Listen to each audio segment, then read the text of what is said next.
Last கிளாஸில் நம்ம என்ன வரைக்கும் பார்த்துருக்கோம்? பக்தி இலக்கியங்கள்ங்கிற கான்செப்டுக்கு கீழே நம்ம வந்து நாயன்மார்களில் சுந்தரர் வரைக்கும் கம்ப்ளீட் பண்ணியிருப்போம் இல்லையா? மும்மூர்த்திகள் அப்படிங்கிற 3 பேரை பற்றி கம்ப்ளீட் பண்ணியிருப்போம் லாஸ்ட் கிளாஸில். இன்றைக்கி மாணிக்க வாசகர்லேருந்து ஸ்டார்ட் பண்ணிக்கலாம். மாணிக்க வாசகர் நம்ம இன்னும் எடுக்கல இல்லையா? கரெக்டு தானே? மாணிக்க வாசகர் போட்டுக்கோங்க.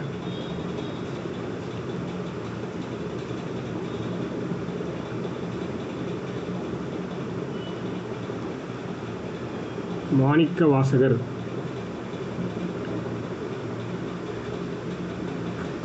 இவருடைய பிறப்பு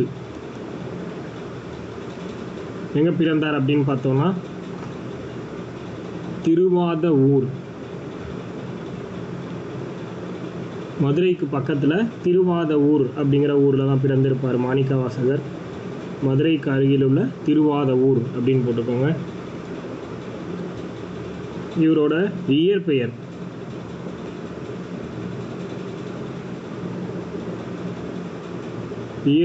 திருவாதவூரர். திருவாதவூரர் அப்படிங்கிறது இவருடைய இயற்பெயர். திருவாதவூரர் அப்படின்னு சொல்லுவாங்க.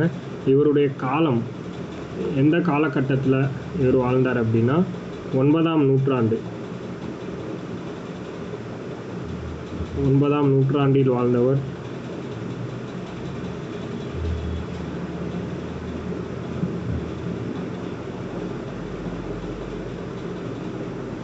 இவர் வந்து பார்த்தீங்கன்னா அரிமர்த்தன பாண்டியன் கிட்ட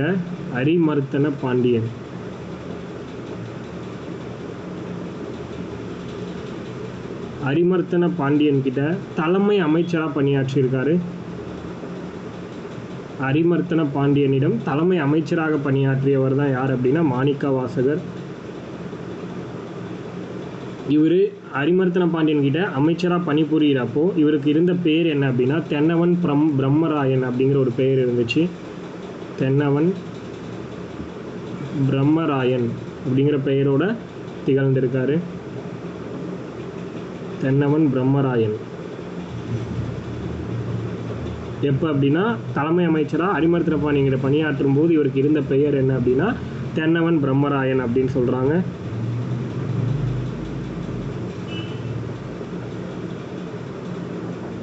அதே மாதிரி பாண்டிய மன்னனுக்காக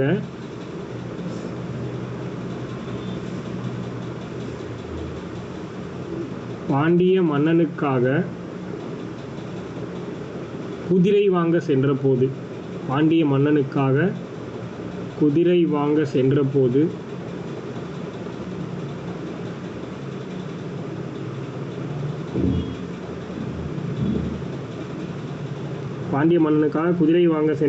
திருப்பெருந்துறை இறைவனால் ஆட்கொள்ள பெற்றார். திருப்பெருந்துறை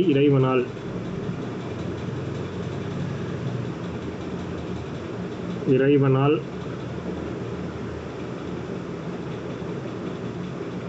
ஆட்கொள்ள பெற்றார்.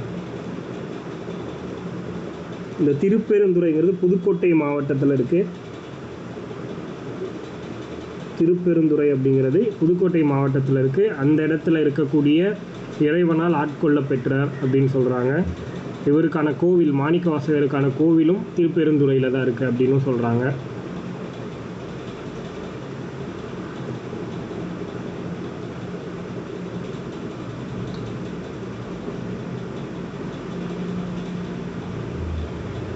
அதுக்கடுத்து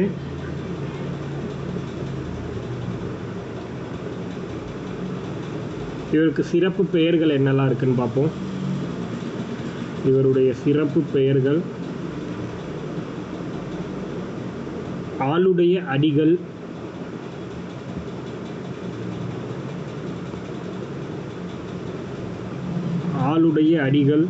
உத்தம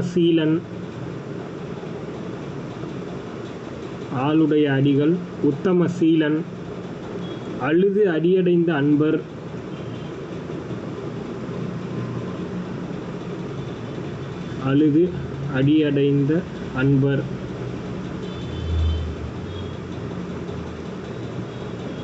அடுத்து பேரறையன்.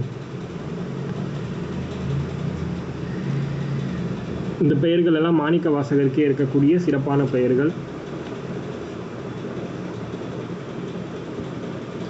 ஆளுடைய அடிகள், உத்தமசீலன், அழுது அடியடைந்த அன்பர், பேரறையன்.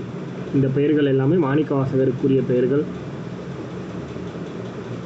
இவரை பற்றின ஒரு புகழ் இருக்குது. யார் சொன்னதுன்னா ஜி.யு. போப்பால் புகழப்பட்டது. என்னவா புகழ்ந்திருக்கார் அப்படின்னா தெளிவாக நோட் பண்ணிக்கோங்க. உலக வரலாற்றிலேயே மாணிக்க வாசகனை விட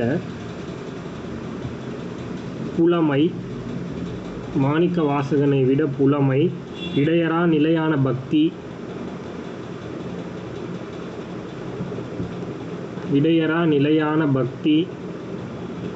அதாவது உலக வரலாற்றிலேயே மாணிக்க வாசகனை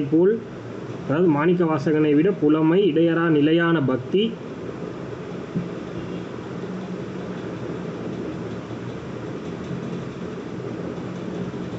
கொண்டோர் யாரும் இல்லை, பக்தி கொண்டோர் யாரும் இல்லை என புகழ்ந்தவர் ஜி.யு. போப்.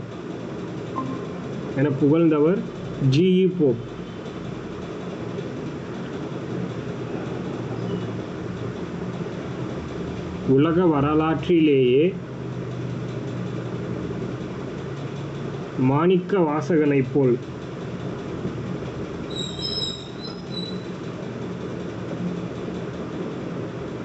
எழுதியாச்சா?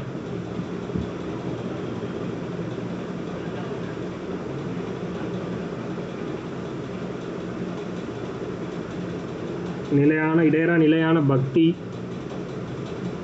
உடையோர் யாரும் இல்லை என புகழ்ந்தவர் அப்படின்னா அது ஜி.யு. போப். அதுக்கடுத்து திருவாசகம், அவரோட நூலான திருவாசகம், அதை பற்றி எழுதிக்கோங்க.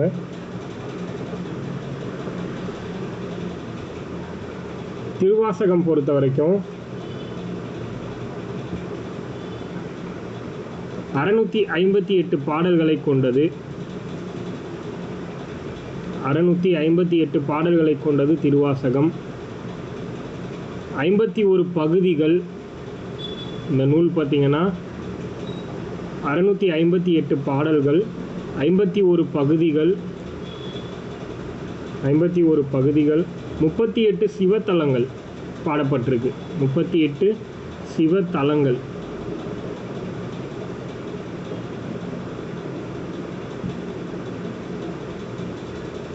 658 பாடல்கள் இருக்குது, 51 பகுதிகள், 38 சிவத்தலங்கள் பாடப்பட்டிருக்கு அப்படின்னு சொல்கிறாங்க.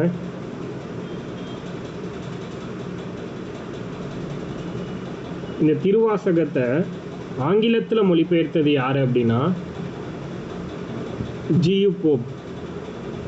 திருவாசகத்தை ஆங்கிலத்தில் மொழிபெயர்த்தவர் ஜி.யு. போப்.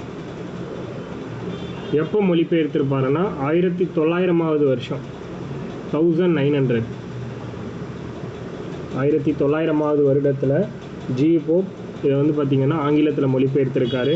அதே மாதிரி இவரோட வேறு நூல் என்ன இருக்குது அப்படின்னா திருவெம்பாவை. எங்கள் கோவில்கள் எல்லாம் பார்த்திங்கன்னா இந்த திருவெம்பாவையோட பாடல்கள் இருக்கும். சிவன் கோவில்களில் அதிகமாக எல்லா இடங்கள்லையுமே இந்த பாடல்கள் அங்கங்கே எழுதி வச்சு அந்த செதுக்கியிருப்பாங்க.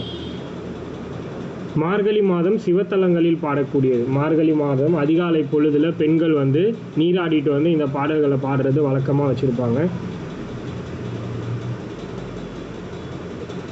மார்கழி மாத சிவத்தலங்களில் பாடுவது தான் திருவெம்பாவை அப்படின்னு சொல்கிறாங்க. அதுக்கடுத்து இவரை புகழ்ந்திருக்காரு. பிற்காலத்தில் வந்த ராமலிங்க அடிகள் அப்படின்னு சொல்கிறோம்ல வள்ளலார், அவர் வந்து இவரை புகழ்ந்திருக்கார். என்னன்னு புகழ்ந்திருக்காருன்னா வான்கலந்த மாணிக்க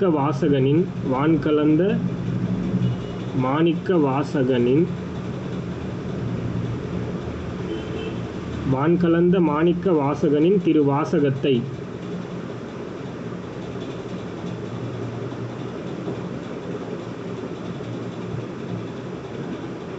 இந்த பாடல் வரி வான்கலந்த மாணிக்க வாசகனின் திருவாசகத்தை அப்படிங்கிற பாடல் வரியை பாடினது ராமலிங்க அடிகளார்.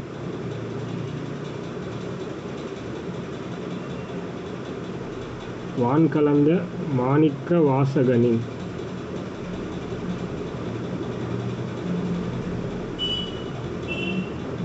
நின் வாசகத்தை நான் கலந்து பாடுங்கால் அப்படின்னு வரும். நமக்கு ஒரு லைன் தெரிஞ்சால் போதும். மாணிக்க வாசகனின் திரு வாசகத்தை நான் கலந்து பாடுங்கால் அப்படின்னு எழுதிட்டு இதை வந்து மாணிக்க வாசகரை இவர் புகழ்ந்திருக்காரு அப்படின்னு எழுதிக்கோங்க, ராமலிங்க அடிகளார்.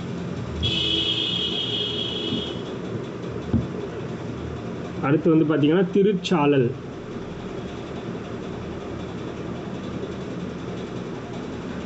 அடுத்து இவர் எழுதினது திருச்சாளல். இந்த சாளல் அப்படின்னா அது ஒரு விளையாட்டு. திருச்சாளல் அப்படிங்கிறத மொழி விளையாட்டுன்னு சொல்கிறாங்க. மொழி விளையாட்டு. திருச்சாளல் அப்படிங்கிறது மொழி விளையாட்டு. இறைவனோட பெருமை பற்றி பேசக்கூடிய மொழி விளையாட்டு தான் திருச்சாளல். இறைவனின் பெருமை பற்றி, இறைவனின் பெருமை பற்றி பேசக்கூடியது, பேசுதல் அப்படின்னு போட்டுக்கோங்க. இறைவனின் பெருமை பற்றி பேசுதல், இதுதான் வந்து திருச்சாளல் அப்படின்னு சொல்கிறோம்.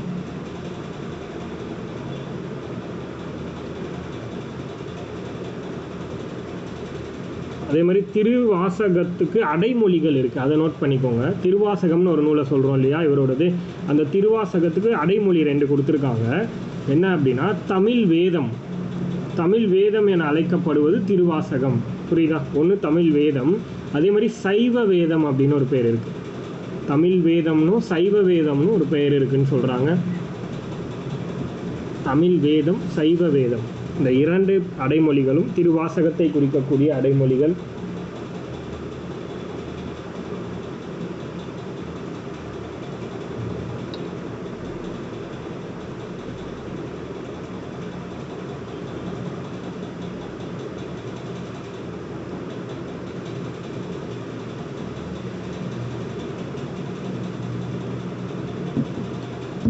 அடுத்தது திருமூலர் போட்டுக்கோங்க. இவர் அவ்வளோதான். அடுத்த நபர் திருமூலர்.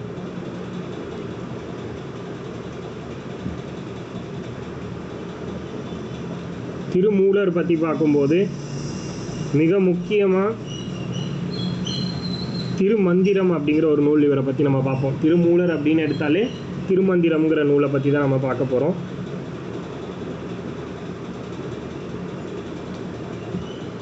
மூவாயிரம் பாடல்களை கொண்டது அப்படின்னு சொல்கிறாங்க இந்த நூல்.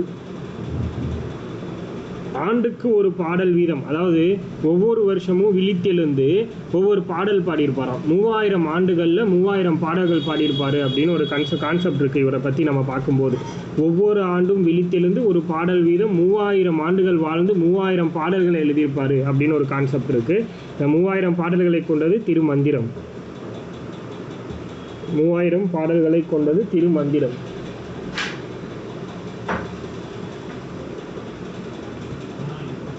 அதே மாதிரி சித்தர்களில் ஆதி சித்தர் அப்படின்னு சொல்கிறாங்க. சித்தர் 17 சித்தர்னு நம்ம சொல்கிறோம் இல்லையா, அந்த 17 சித்தர்களில் ஆதி சித்தர், எல்லாருக்குமே முதன்மையான சித்தர்னால் அது திருமூலர் தான். அப்போ சித்தர்களில் ஆதி சித்தர் யார் அப்படின்னா திருமூலர் அப்படிங்கிறது தெரியணும். அதே மாதிரி இவரோட காலகட்டம் என்னென்னா 5ஆம் நூற்றாண்டுலேயும் 6ஆம் நூற்றாண்டுலேயும் வாழ்ந்திருப்பார் அப்படின்னு சொல்கிறாங்க. 5ஆம் நூற்றாண்டுலையும் 6ஆம் நூற்றாண்டுலையும் வாழ்ந்திருப்பார் அப்படின்னு சொல்கிறாங்க.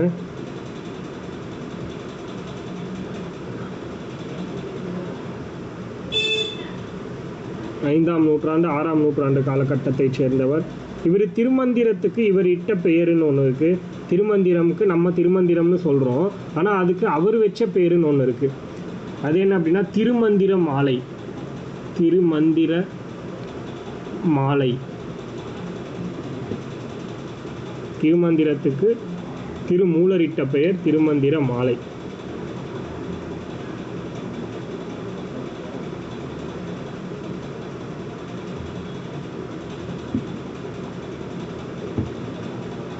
அதுக்கடுத்து சைவ சித்தாந்தம்.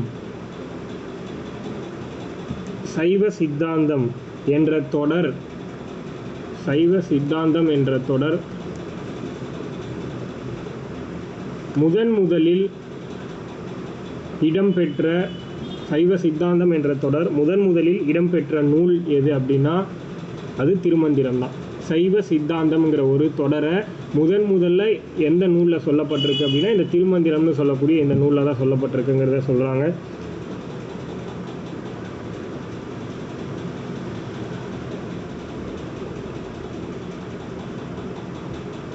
அதே மாதிரி யோக நெறி பற்றி கூறும்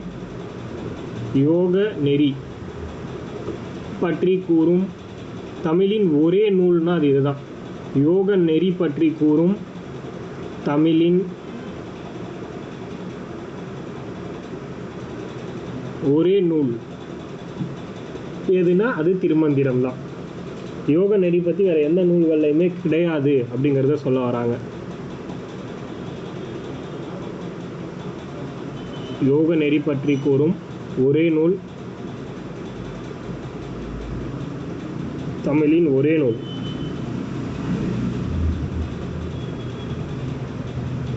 அதே மாதிரி இந்த நூல் என்ன இதில் இயற்றப்பட்டிருக்கும் அப்படின்னா கலி விருத்தம் அப்படின்னு சொல்லக்கூடிய ஒரு பாவகையில் இயற்றப்பட்டிருக்கும்னு சொல்கிறாங்க.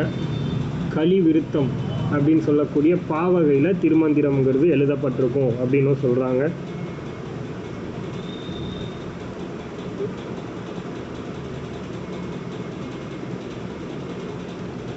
இந்த நூலில் 9 தந்திரங்கள் இருக்குது அப்படின்னு சொல்கிறாங்க. இந்த யோக நெறி சம்மந்தமாக சொல்கிறாங்க இல்லையா, அது சம்மந்தமாக மொத்தம் 9 தந்திரங்கள் இந்த நூலில் குறிப்பிடப்பட்டிருக்கும் அப்படின்னு சொல்கிறாங்க.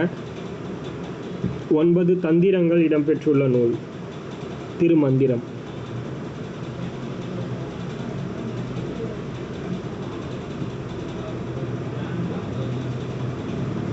அதுக்கடுத்து பார்த்தீங்கன்னா தன்னை அறிந்த நிலையில் ஆன்மா தனக்கு தலைவனாக நிற்கும் அப்படின்னு சொல்றாரு. தன்னை அறிந்த நிலையில் ஆன்மா தனக்கு தலைவனாக நிற்கும். தன்னை அறிந்த நிலையில் தனக்கு ஆன்மா தலைவனாக நிற்கும் அப்படிங்கிறது யாரோட கோட்னா திருமூலரோட கோட். தன்னை அறிந்த நிலையில் ஆன்மா தனக்கு தலைவனாக நிற்கும் அப்படிங்கிற கான்செப்டை சொன்னது யார் அப்படின்னு கேட்டாங்கன்னா அது திருமூலர் சொன்னது அப்படிங்கிறது தெரியணும்.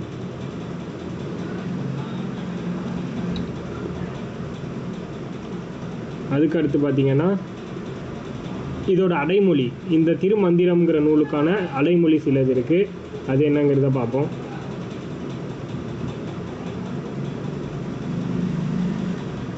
அடைமொழி தமிழர் வேதம். அடைமொழி ஃபர்ஸ்ட் என்ன சொல்கிறாங்க அப்படின்னா தமிழர் வேதம் அப்படின்னும் தமிழ் 3000 அப்படின்னு சொல்கிறாங்க திருமந்திரத்தை. தமிழர் வேதம் அப்படின்னும் தமிழ் 3000 அப்படின்னு சொல்கிறாங்க. தமிழ் 3000 ரொம்ப முக்கியமான பேர், அடிக்கடி கேட்கக்கூடிய பேர் தமிழ் 3000 அப்படிங்கிறது.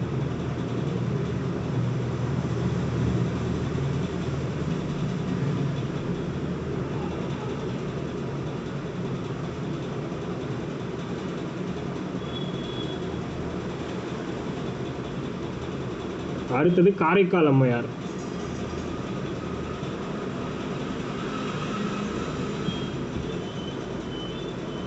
காரைக்கால் அம்மையார் அடுத்தது.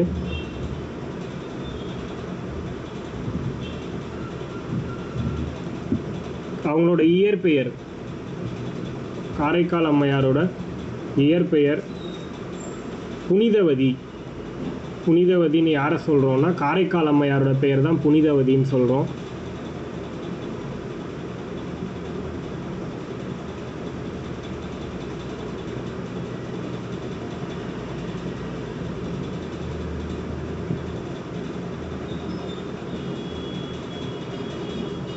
சிவபெருமான் அம்மையே என யாரை அழைச்சாங்க அப்படின்னா காரைக்கால் அம்மையார்.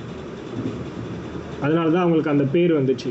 சிவபெருமானால் அதாவது அம்மையே என அழைக்கப்பட்டவர். சிவபெருமானால் அம்மையே என அழைக்கப்பட்டவர்.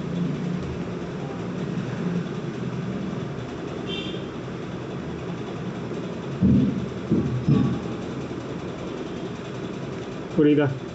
சிவபெருமானால் அம்மையே என அழைக்கப்பட்டவர்.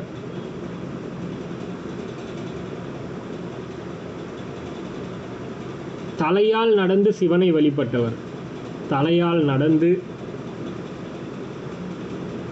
சிவனை வழிபட்டவர்.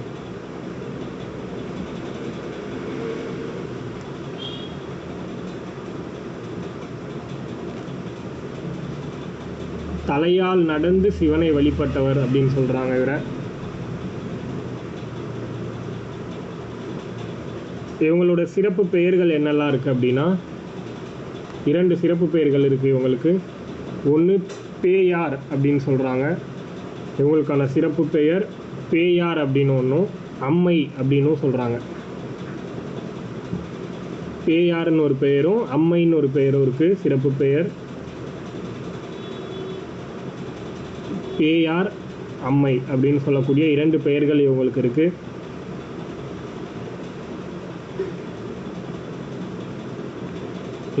இவரோட பாடல், காரைக்கால் அம்மையாரோட பாடல்களை நம்ம என்ன சொல்றோம் அப்படின்னா மூத்த திருப்பதிகம் அப்படின்னு சொல்றோம். மூத்த திருப்பதிகம். காரைக்கால் அம்மையாருடைய பாடல்களை தான் நம்ம வந்து மூத்த திருப்பதிகம் அப்படின்னு சொல்றோம்.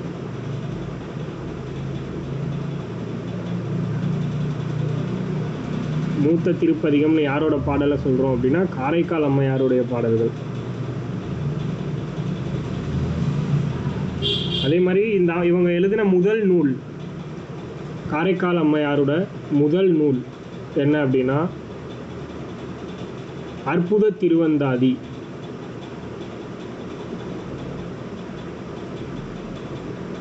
அற்புத திருவந்தாதிங்கிறது தான் காரைக்கால் அம்மையார் எழுதின முதல் நூல்.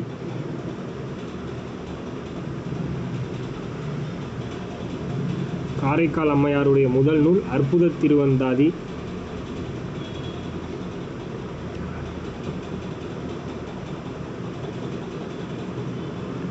வேற என்ன நூல்கள் இவங்களோடது இருக்கு அப்படின்னா திருவாலங்காட்டு மூத்த திருப்பதிகம், திருவாலங்காட்டு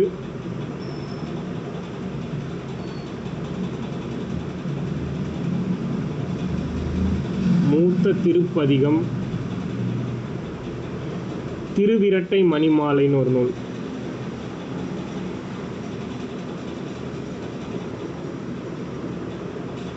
திருவிரட்டை மணிமாலை. திருவாலங்காட்டு மூத்த திருப்பதிகம், திருவிரட்டை மணிமாலை, அற்புத திருவந்தாதி, இந்த 3 நூல்களும் காரைக்கால் அம்மையாரோட நூல்கள். அது தெளிவாக நோட் பண்ணிக்கோங்க.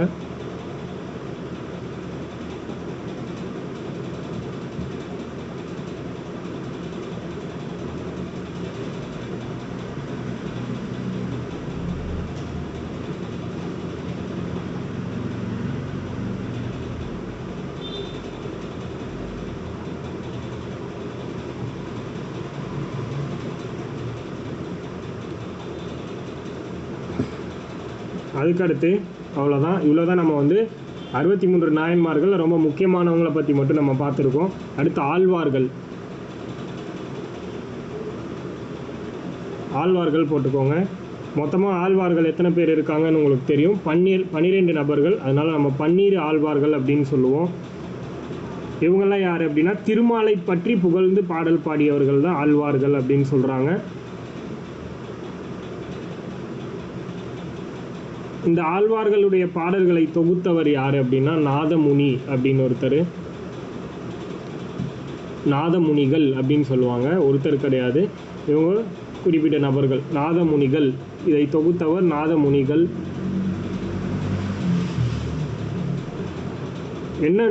என்ன பெயரில் தொகுத்திருப்பார் அப்படின்னா 4000 திவ்ய பிரபந்தம் அப்படிங்கிற பெயரில் தொகுத்திருப்பார். 4000 திவ்ய பிரபந்தம், அதுதான் வந்து ஆழ்வார்களுடைய பாடல். 4000 திவ்ய பிரபந்தம்ங்கிற பெயரில் தொகுக்கப்பட்டிருக்கு. இதில் மொத்தமாக இந்த 4000 திவ்ய பிரபந்தமில் 105 பாசுரங்கள் இருக்குது.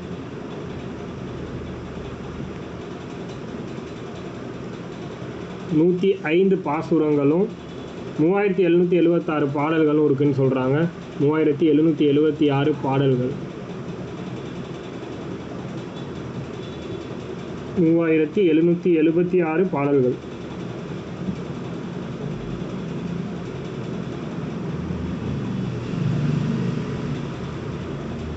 அதே மாதிரி ஆழ்வார்கள் அருளிச் செயலுக்கு உரை எழுதியவர் யாருன்னு கேட்டாங்கன்னா பெரிய வாச்சான் பிள்ளை. ஆழ்வார்களோட பாடலுக்கு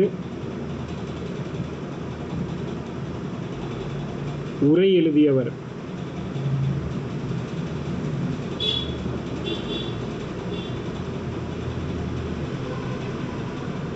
ஆழ்வார்கள் பாடலுக்கு உரை எழுதியவர் பெரிய வாச்சான் பிள்ளை.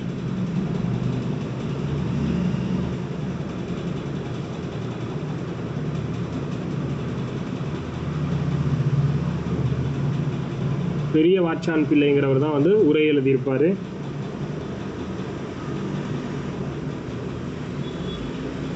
இந்த 4000 திவ்ய பிரபந்தத்துக்கு ஒரு சில வேறு பெயர்கள் இருக்குது. அதையும் என்னன்னு பார்க்கலாம். 4000 திவ்ய பிரபந்தத்துக்கு என்னெல்லாம் வேறு பெயர்கள் இருக்குது அப்படின்னா, தேனினும் இனிய தீந்தமிழ் பனுவல், தேனினும் இனிய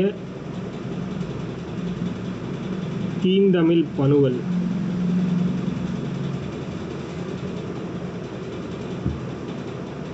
தேனினும் இனிய தீந்தமிழ் பனுவல் அப்படின்னு ஒரு பெயர்.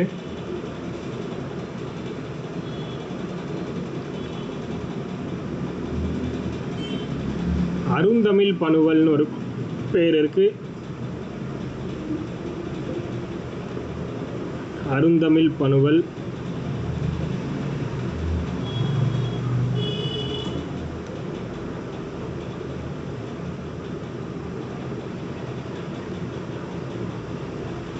அடுத்தது திராவிட சாகரம் அப்படின்னு ஒரு பேர். திராவிட சாகரம்.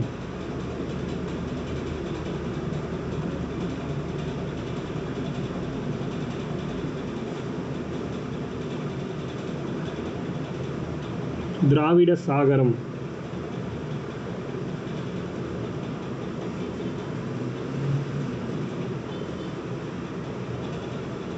இப்போ ஒவ்வொரு ஆழ்வார்களை பற்றியும் நம்ம வந்து பார்க்கலாம். அதுக்கு முன்னாடி இந்த மொத்தம் 12 ஆழ்வார்களுடைய நூல்கள் வந்து எந்த திருவந்தாதி அப்படிங்கிறத பார்த்துடலாம். என்ன நூல்கள் அவங்களோடது இருக்குது, அந்த மாதிரி ஒரு ஆர்டர் நம்ம வந்து பார்த்துட்டு அதுக்கப்புறமா ஒவ்வொரு ஆழ்வாரை பற்றியும் ஓரளவுக்கு நம்ம டீட்டெயில்டாக பார்த்துக்கலாம். ஓகேவா?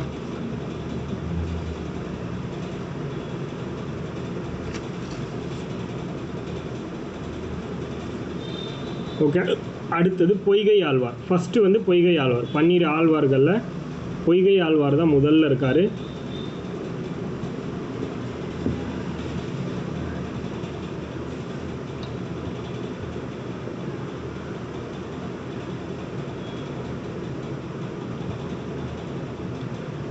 பன்னீர் ஆழ்வார்களில் முதல்ல இருக்கிறது பொய்கை ஆழ்வார். அவர் தான் முதல் திருவந்தாதி எழுதியிருப்பார். முதல் திருவந்தாதி யாரோடதுன்னா பொய்கை ஆழ்வார். மொத்தம் 100 பாடல்களை கொண்டது முதல் திருவந்தாதி. இரண்டாவது திருவந்தாதி எழுதினது யாருன்னா பூதத்தாழ்வார்.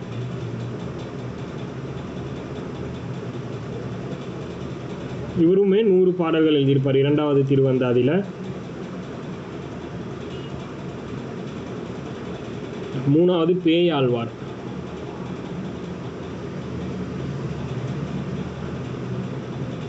இவருமே 100 பாடல்கள் எழுதியிருப்பார். பொய்கை ஆழ்வார், பூதத்தாழ்வார், பேயாழ்வார் இவங்க தான் முதல் 3 ஆழ்வார்கள். அதனால் இவங்களை என்ன சொல்லுவாங்கன்னா, இவங்க 3 பேரையும் முதல் ஆழ்வார்கள் அப்படின்னு சொல்லுவாங்க. முதல் ஆழ்வார்கள்னு யார் யாரை சொல்லுவாங்கன்னா பொய்கை ஆழ்வார், பூதத்தாழ்வார், பேயாழ்வார் இவங்க 3 பேரையும் தான் முதல் ஆழ்வார்கள் அப்படின்னு சொல்லுவாங்க.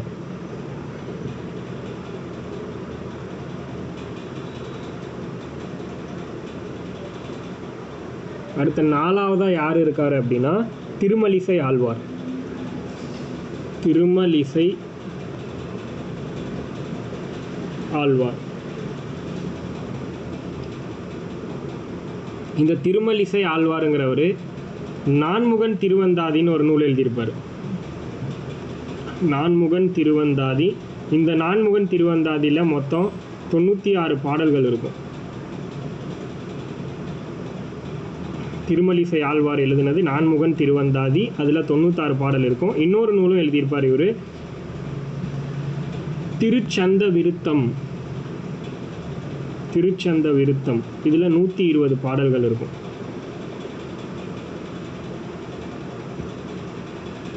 எல்லாமே கமெண்ட்ல இருக்கு, பார்த்துக்கோங்க. திருமலிசை ஆழ்வாரோடது நான்முகன் திருவந்தாதியும் திருச்சந்த விருத்தமும். அடுத்தது 5வதா நம்மாழ்வார்.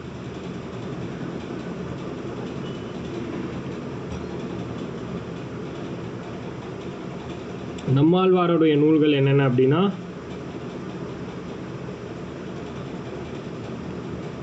திருவிருத்தம், அதில் ஒரு 100 பாடல் இருக்கும். அடுத்து திருவாசிரியம்,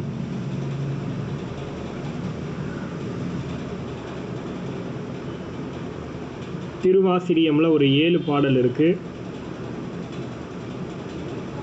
திருவிருத்தம், திருவாசிரியம், பெரிய திருவந்தாதி,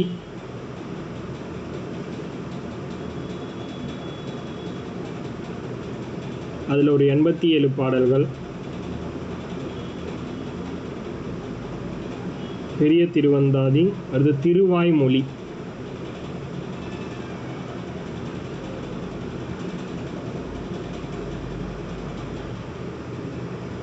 அதில் ஒரு 1102 பாடல்கள்.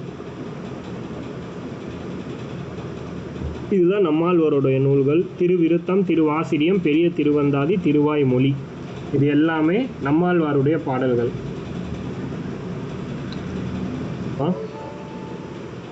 அடுத்தது ஆண்டாள்.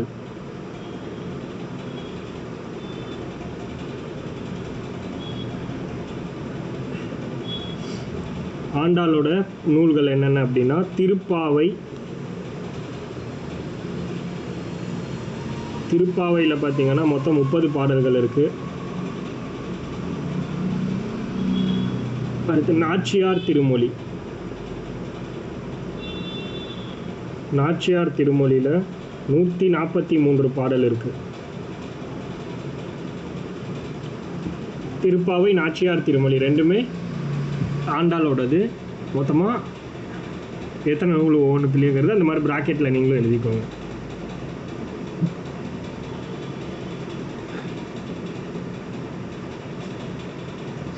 அதுக்கு அடுத்து மதுரை கவி ஆழ்வார்.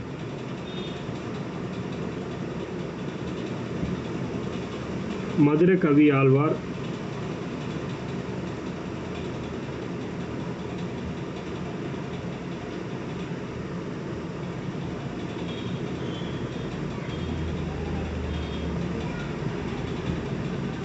மதுரை கவி ஆழ்வாருங்கிறவர் திருப்பதிகம் பாடியிருக்காரு.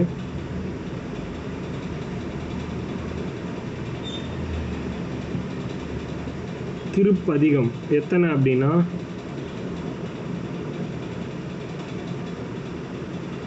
11 திருப்பதிகம் பாடியிருக்காரு. மதுரை கவி ஆழ்வார் 11 திருப்பதிகம்.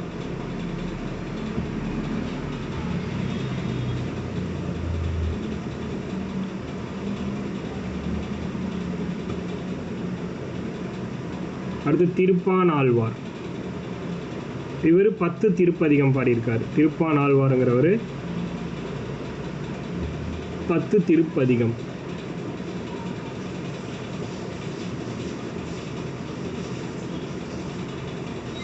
மதுரை கவி ஆழ்வார்னா 11 திருப்பதிகம், திருப்பான் ஆழ்வார்னா 10 திருப்பதிகம்.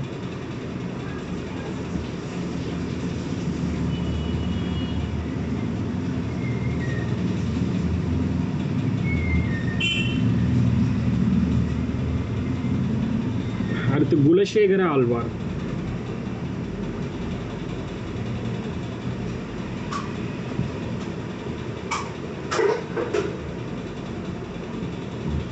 குலசேகர ஆழ்வார் பெருமாள் திருமொழின்னு ஒரு நூல் எழுதியிருக்காரு.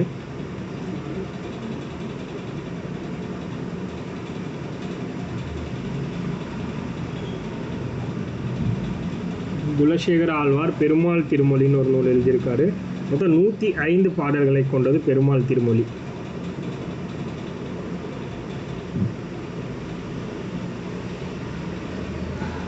105 பாடல்களை கொண்டது பெருமாள் திருமொழி. அது கூட இன்னொரு நூல் எழுதியிருக்கார், முகுந்த மாலை. ஆக்சுவலி இது கீழே வராது. தட் மீன்ஸ் ஆழ்வார்கள் அப்படிங்கிற கான்செப்ட்டுக்கு நம்ம இந்த 12 ஆழ்வார்களோட பாடல்கள் பார்க்குறோம் இல்லையா, அது கீழே வராது. பட் இவரோட இன்னொரு நூலுங்கிறதுனால நம்ம இந்த இடத்துல எக்ஸ்ட்ரா தெரிஞ்சுக்கிறோம். பெருமாள் திருமொழி 105 பாடல்கள், அடுத்து முகுந்த மாலையும் குலசேகர ஆழ்வார்து தான் அப்படின்னு மட்டும் தெரிஞ்சுக்கோங்க. அடுத்தது பெரியாழ்வார்.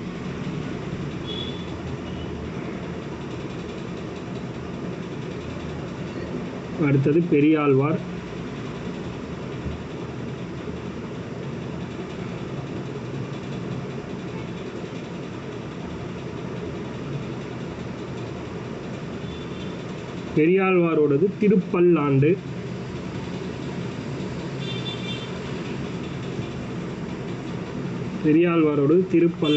திருப்பல்லாண்டுல மொத்தம் 12 பாடல் இருக்கு.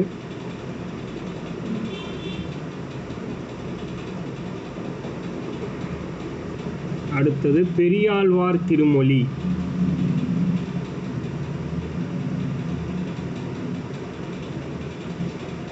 இதுல 461 பாடல்கள் இருக்கு.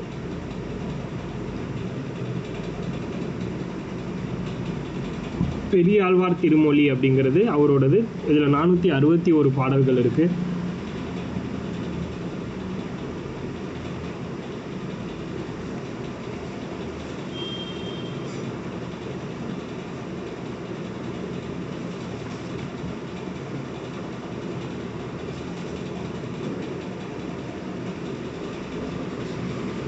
அதுக்கடுத்து தொண்டரடி பொடியாழ்வார்.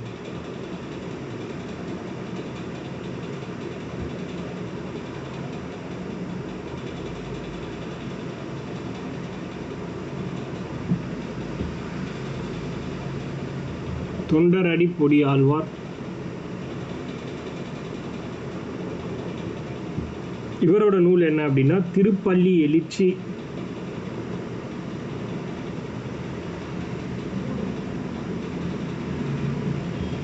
திருப்பள்ளி எழுச்சியை பொறுத்த வரைக்கும் 10 பாடல்கள் இருக்கு. அடுத்து திருமாலைன்னு ஒரு நூல் அவங்களோடதே.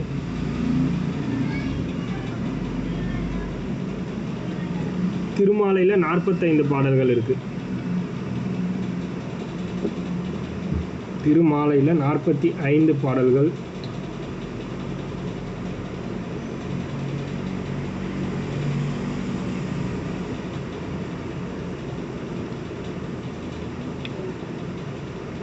அடுத்து திருமங்கை ஆழ்வார். இவங்கள தான் நம்ம கடைசியாக பார்க்குறோம்.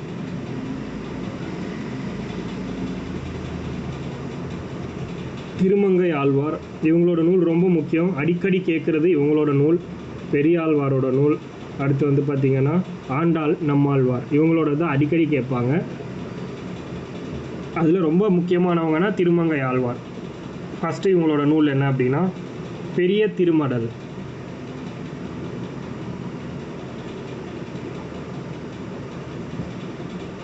பெரிய திருமடல் இதில் எத்தனை பாடல் இருக்குன்னா 78 பாடல்கள் இருக்குது. அடுத்து சிறிய திருமடல்.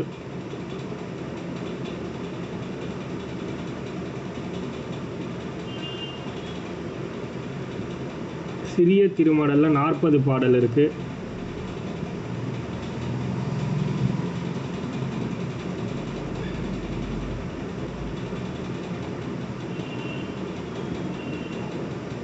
அடுத்து திருக்குறுந்தாண்டகம் அப்படின்னு ஒரு நூல், அதில் 20 பாடல் இருக்குது.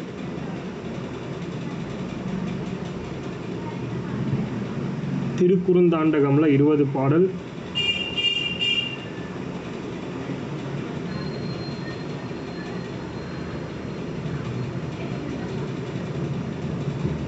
அடுத்து திருநெடுந்தாண்டகம். திருநெடுந்தாண்டகம் 30 பாடல்கள் இருக்கு. திருக்குறுந்தாண்டகம் 20 பாடல், திருநெடுந்தாண்டகம் 30 பாடல்.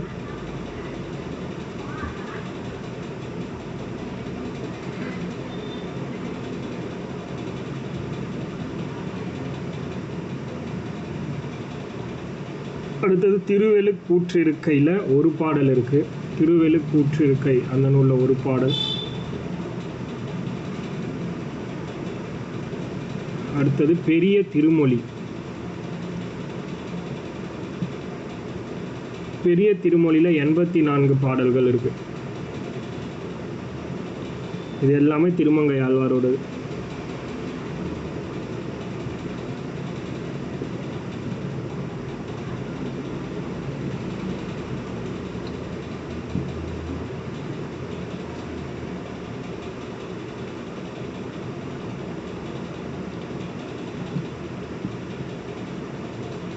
இப்போ முதல் ஆழ்வார்கள் பற்றி பார்ப்போம். 3 பேர்: பொய்கை ஆழ்வார், பூதத்தாழ்வார், பேயாழ்வார். இவங்களை பற்றி பார்த்துட்டு அப்புறம் லைனாக பார்ப்போம்.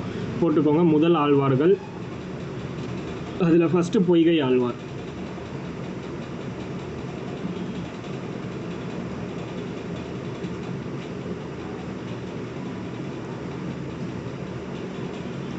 பொய்கை ஆழ்வார் இவர் பிறந்த ஊர் வந்து காஞ்சிபுரம்.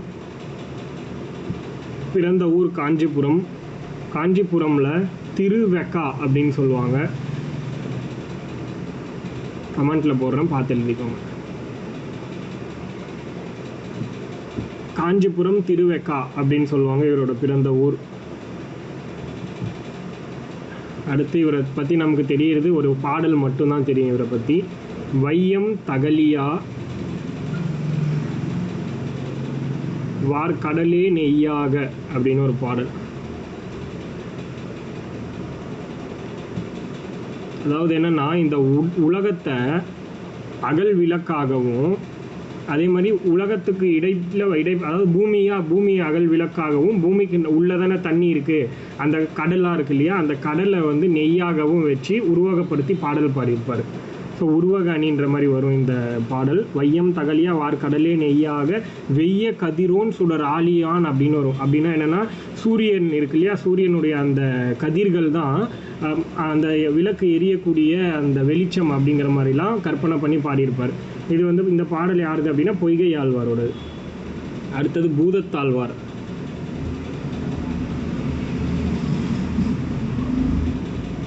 பூதத்தாழ்வாரோட ஊர் மாமல்லபுரம். பூதத்தாழ்வாரோட ஊர் மாமல்லபுரம்.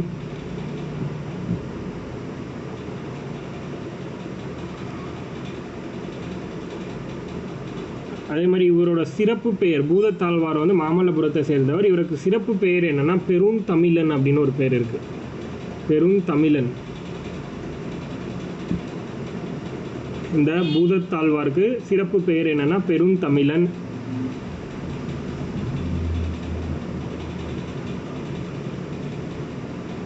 இவரே ஒரு பாட்டு பாடியிருப்பார். அது என்னன்னா, அன்பே தகலியா ஆர்வமே நெய்யாக.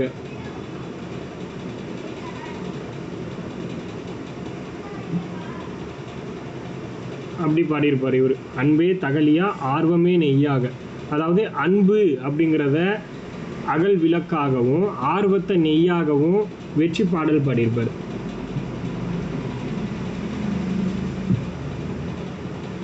அதாவது இது எப்படி சொல்லலாம்னா, அடுத்த பாயிண்ட் நோட் பண்ணிக்கோங்க. இது பாடல் வரி. இந்த பாடலை வச்சு ஒரு பொருளாக வந்து கொஷின் கேட்கலாம். என்ன அப்படின்னா, ஞானத்தையும் நுண்பொருளையும் விளக்காக ஏற்றியவர் யார் அப்படின்னு கேட்கலாம். ஞானத்தையும் நுண்பொருளையும்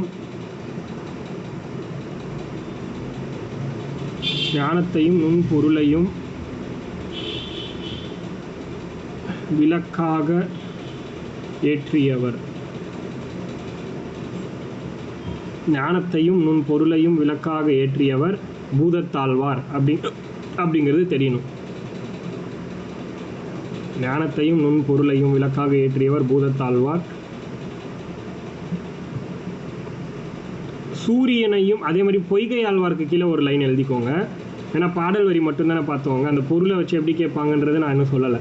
அது பொய்கை ஆழ்வாருக்கு கீழே எழுதிக்கோங்க. ஒரு லைன் சும்மா வரும். சூரியனையும் பருப்பொருளையும் விளக்காக ஏற்றியவர் பொய்கை ஆழ்வார். சூரியனையும் பருப்பொருளையும் விளக்காக ஏற்றியவர். புரியுதா? சூரியனையும் பருப்பொருளையும் விளக்காக ஏற்றியவர் அப்படின்னா நம்ம வந்து பொய்கை ஆழ்வாரை சொல்றோம். அடுத்து மூணாவது பேயாழ்வார்.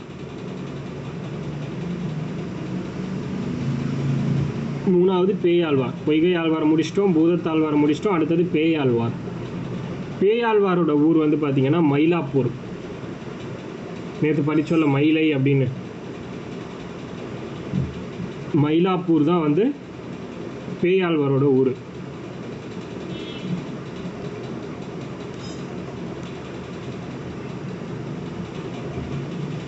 அதே மாதிரி முதல் ஆழ்வார்கள் மூவரும் சந்தித்த இடம் எதுன்னு ஒரு கொஸ்டின் கேட்பாங்க. முதல் ஆழ்வார்கள் மூவரும் சந்தித்த இடம், முதல் ஆழ்வார்கள் மூவரும் சந்தித்த இடம் திருக்கோவிலூர். முதல் ஆழ்வார்கள் மூவரும் சந்தித்த இடம் திருக்கோவிலூர். முதல் ஆழ்வார்கள் மூவரும் சந்தித்த இடம் எது அப்படின்னா திருக்கோவிலூர்.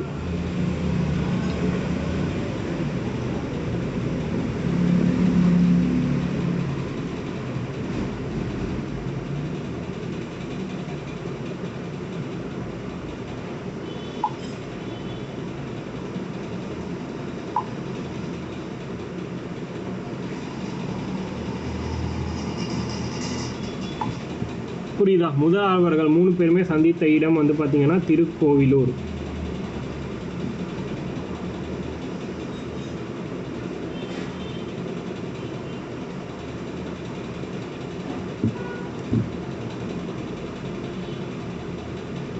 அதே மாதிரி இவங்க 3 பேரும் ஐப்பசி மாதம் அடுத்தடுத்த நாட்களில் தோன்றியவர்கள். ஐப்பசி மாதம் அடுத்தடுத்த நாட்களில் தோன்றியவர்கள் அப்படின்னு சொல்றாங்க இவங்க 3 பேரையும். ஐப்பசி மாதம் அடுத்தடுத்த நாட்களில் தோன்றியவர்கள்.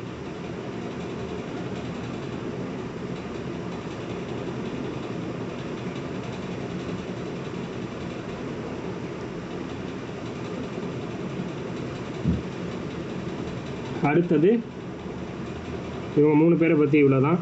அடுத்து நம்மாழ்வார். நம்மாழ்வாரை பற்றி பார்க்கலாம்.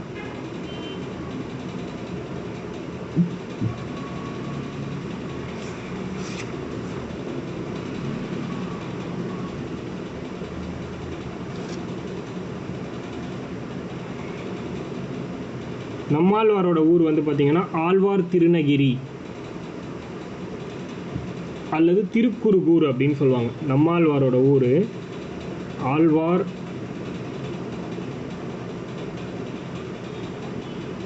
திருநகிரி அல்லது திருக்குறுகூர்.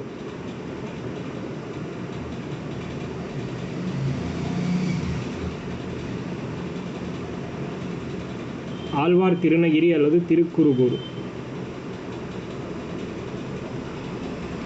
நம்மாழ்வாரோட ஊர் எதுன்னு கேட்டாங்கன்னா ஆழ்வார் திருநகிரி அல்லது திருக்குறுகூர் அப்படின்னு சொல்லுவாங்க.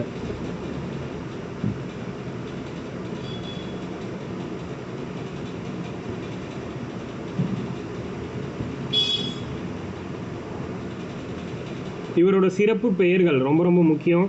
இவரோட சிறப்பு பெயர்கள் சடகோபர்,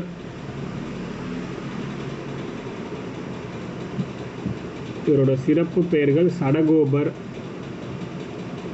நம்மாழ்வாருங்கிறது நமக்கு தெரியும். சடகோபர், பராங்குசர், சடகோபர், பராங்குசர், மாறன், மாறன்,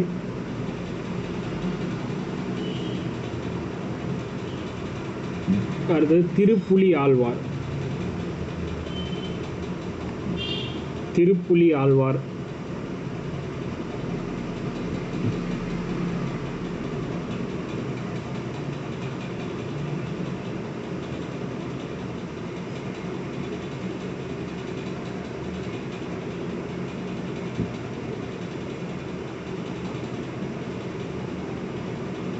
அடுத்தது நம்மாழ்வார் பாடிய திருவாய்மொழி. அதுக்கு பேர் என்னன்னு ஒன்று கொடுத்துருக்காங்க, நோட் பண்ணிக்கோங்க. நம்மாழ்வார் பாடிய திருவாய்மொழி திராவிட வேதம் அப்படின்னு சொல்கிறாங்க.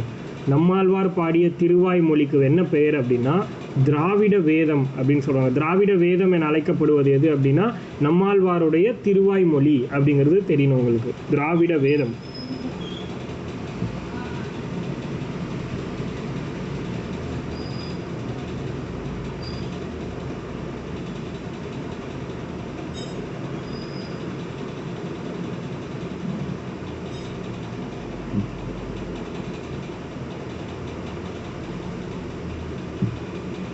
எழுதியாச்சா?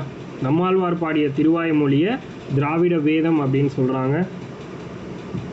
சைவத்திற்கு மாணிக்க வாசகர் போல வைணவத்துக்கு நம்மாழ்வார். புரியுதா? சைவத்துக்கு மாணிக்க வாசகர் எந்த அளவுக்கு முக்கியத்துவம் வாய்ந்தவரோ அதே மாதிரி வைணவத்துக்கு முக்கியத்துவம் வாய்ந்தவர் யார் அப்படின்னா நம்மாழ்வார்.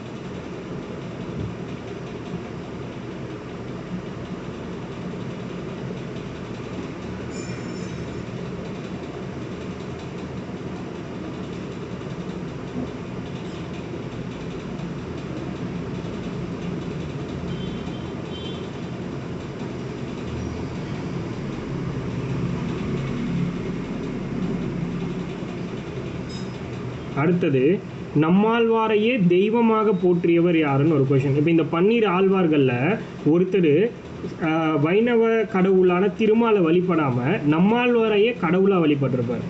அவரை தான் பார்க்குறோம். நம்மாழ்வாரையே தெய்வமாக போற்றியவர் யார் அப்படின்னா மதுரகவி ஆழ்வார். நம்மாழ்வாரையே தெய்வமாக போற்றியவர் மதுரகவி ஆழ்வார்.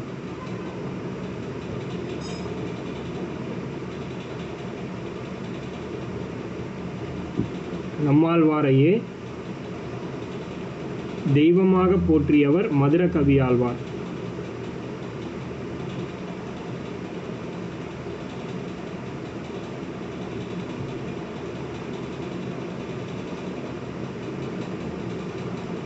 அதே மாதிரி வேதம் தமிழ் செய்த மாறன் அப்படின்னு சொல்லுவாங்க இவரை.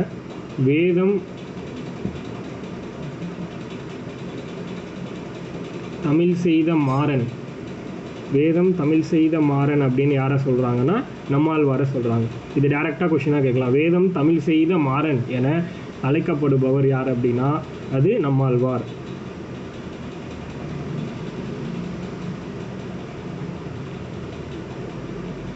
இவர் பேரில் தான் இலக்கண நூல்களே உருவாச்சு. மாறன் அகப்பொருள் அப்படின்னு ஒரு நூல்லாம் உருவாயிருக்கும். மாறன் அகப்பொருள், மாறன் அலங்காரம், இது எல்லாமே வந்து இலக்கண நூல்கள். இவரோட பெயரால் உருவாக்கப்பட்ட இலக்கண நூல்கள் அப்படின்னு சொல்கிறாங்க.